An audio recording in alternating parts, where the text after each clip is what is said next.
Hello viewers, welcome to my channel. आज का information session होने वाला है यूरोप पे, यूरोप की स्टडीज के बारे में, यूरोप के बारे में और आपकी कंफ्यूजन्स के बारे में जो कि यूरोप से लेकर है। बहुत सारे मैसेजेस आते हैं और बहुत कॉन्ट्रेरी मैसेजेस हैं। कुछ लोग कहते हैं कि यूरोप बहुत बढ़िया है, यूरोप में इनकम बहुत बढ़िया है, यूरोप की एजुकेशन बहुत बढ़िया है। कुछ लोग बिल्कुल उल्टा कहते हैं कि यूरोप में जाओगे तो कुछ होगा ही नहीं, कमाई नहीं हो रही, रहने को नहीं है, ये नहीं है, वो नहीं है। इतने कॉन्ट्रेरी व्यूज कैसे हो सकते हैं भाई? क्या डिफरेंस है? तो अगर इस 5 से 7 मिनट के वीडियो को आप एंड तक देखोगे तो आपके माइंड में क्लैरिटी आ जाएगी यूरोप के लिए। आप लाखों रुपए बचा सकते हैं और सबसे बड़ी बात है, साल से 1.5 साल का समय बचा लेंगे आप अपनी पढ़ाई में, अपने करियर में।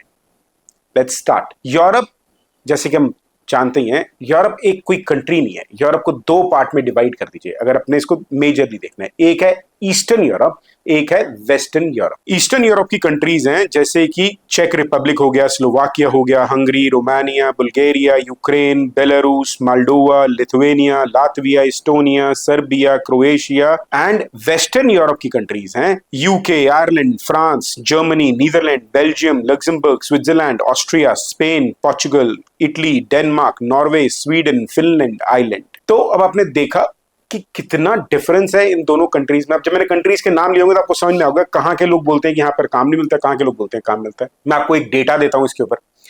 ईस्टर्न यूरोप में जो एवरेज पर कैपिटा इनकम है वो 10,000 से $12,000। और गेस कर सकते हैं क्या होगी वेस्टर्न यूरोप में? It is 40,000 USD to 75,000 USD.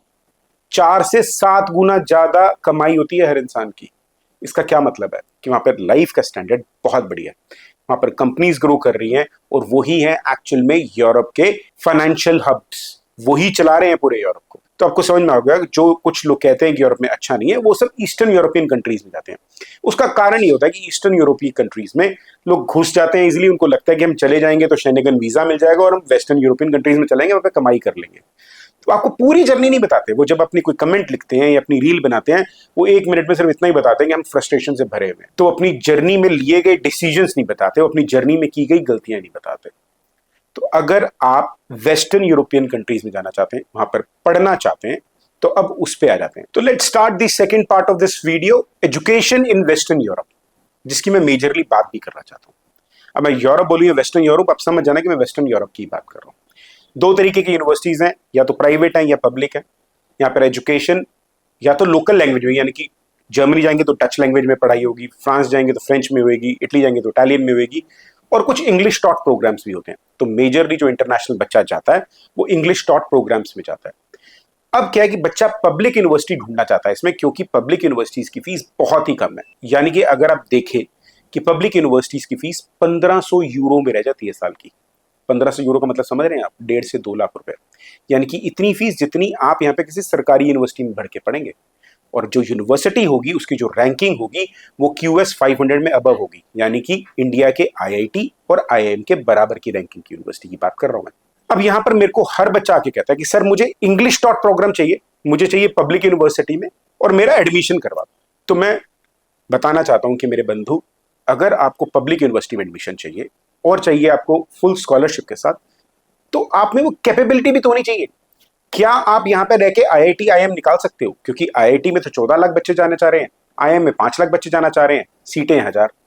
अगर आपने निकालने की कैपेबिलिटी है तो आप उसके बारे में सोचो। What do I mean by it is कि जिस IIT IIM में आप जाना चाहते हैं, कुछ 1000 सीटें, 14 लाख बच्चों का कंपटीशन है। अगर आप वर्ल्ड लेवल पे देखें इन यूनिवर्सिटीज पे जहां पर फुल्ली फंडेड प्रोग्राम्स अवेलेबल हैं, पब्लिक यूनिवर्सिटीज में इंग्लिश टॉट प्रोग्राम, उसमें पूरे वर्ल्ड से लोग आना चाहते हैं।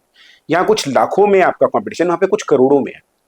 तो वो सिर्फ एकेडमिक्स को पैरामीटर नहीं मानते। तो आपके पास प्रोफाइल होना चाहिए। प्रोफाइल का क्या मतलब है? सिर्फ नंबर नहीं, आपने एक्स्ट्रा करिकुलर एक्टिविटी में क्या किया, यानी कि क्या आपने कोई गेम्स खेली है? गली में नहीं, पार्क में नहीं, स्टेट लेवल पे, नेशनल लेवल पे या डिस्ट्रिक्ट लेवल पे। क्या आपने कोई डिबेट में पार्टिसिपेट किए? क्या आपने NTSC ओलंपियड जैसे एग्जाम दिए? क्या आपका कोई रिसर्च पेपर पब्लिश हुआ है? क्या आप इमर्शन में किसी बड़ी यूनिवर्सिटी में गए, महीने 2 महीने के लिए, वहां से कुछ नया सर्टिफिकेशन करके आए? ये सब चीजें मैटर करती हैं। और सिर्फ ये भी नहीं, इसके अलावा बहुत कुछ और भी होता है। तो प्लीज अगर आपको चाहिए वहां की सरकारी यूनिवर्सिटी में, तो ये सब चीजों को दिमाग में रखिएगा। मैं ये नहीं कह रहा हूं सभी कुछ होना चाहिए, कि इसमें 1-2 चीजें हैं तो बाकियों पे हम काम कर सकते हैं। आपको वेस्टर्न यूरोप की पब्लिक यूनिवर्सिटीज में एडमिशन दिलवाया जा सकता है। दूसरा रास्ता क्या है कि आप वहां पर किसी प्राइवेट यूनिवर्सिटी में इंग्लिश टॉट प्रोग्राम में जाइए, वहां की फीस ज्यादा होती है। जैसे मैंने बोला 1500 यूरो फीस है यहां पर ईयर की, वहां पर 10 से 15,000 यूरो में फीस होती है साल की। आउटपुट वही आता है। इट इज जस्ट दैट कि अगर मैं एकेडमिकली उतना प्रोफाउंड नहीं हूं, एकेडमिकली उतना अच्छा नहीं हूं, तो मेरे को वो ब्रिज पैसे से कैप करना पड़ेगा। बट क्या वो गलत है? मैं कहता हूं बिल्कुल गलत नहीं है। यहां पर अगर आप आईआईटी में एडमिशन लेने चाहते हो, आपको एडमिशन नहीं मिलता, आप प्राइवेट यूनिवर्सिटी किसी वेस्टर्न यूरोप की कंट्री में ले लेते हो जिसमें पैसे ज्यादा लगते हैं। आप इसको कंपेयर कीजिए, प्राइवेट यूनिवर्सिटी ऑफ इंडिया जिसकी कोई क्यूएस रैंकिंग नहीं है, private university of Germany, France and Italy जिनकी रैंकिंग क्यूएस 500 में है, तो सोचिए आपका रिटर्न ऑन इन्वेस्टमेंट क्या आएगा। आज के समय में क्वालिफिकेशन का मतलब डिग्री नहीं है। आज के समय में क्वालिफिकेशन का मतलब है आपका एक्सपोजर क्या हुआ, आपने एक्सपीरियंस क्या लिया, आपने नेटवर्क कितना डेवलप किया। ये है आज की क्वालिफिकेशन का मतलब। और आप अपने घर के आसपास की किसी प्राइवेट यूनिवर्सिटी में जाएंगे तो आपको टैलेंट पूल कौन सा मिलेगा? आपके घर के आसपास वाला। जब आप world class western European country की वर्ल्ड क्लास यूनिवर्सिटी में जाएंगे तो पूरे वर्ल्ड से बढ़िया बच्चा आपको मिलेगा, चाहे प्राइवेट में चाहे आप गवर्नमेंट में जाए, आपको बढ़िया बच्चा मिलेगा। जब आप उससे कंपीट करेंगे तो आपका अपना स्किल सेट बढ़ जाएगा, आपका अपना स्किल सेट ग्रूम कर जाएगा और आप आ जाएंगे नेक्स्ट लेवल ऑफ लाइफ पे। तो अगर आप भी यूरोप के किसी भी कंट्री में पढ़ने जाना चाहते हैं, कम से कम फीस देना चाहते हैं, ज्यादा से ज्यादा स्कॉलरशिप लेना चाहते हैं, हैसल फ्री जर्नी बनाना चाहते हैं, तो दिए हुए नंबर पे फोन कर दीजिए, क्योंकि फिर आपको मिलेगी मेरे साथ अपॉइंटमेंट और मैं अपने 26 साल के एक्सपीरियंस से आपकी जर्नी को एकदम ईजी बना दूंगा।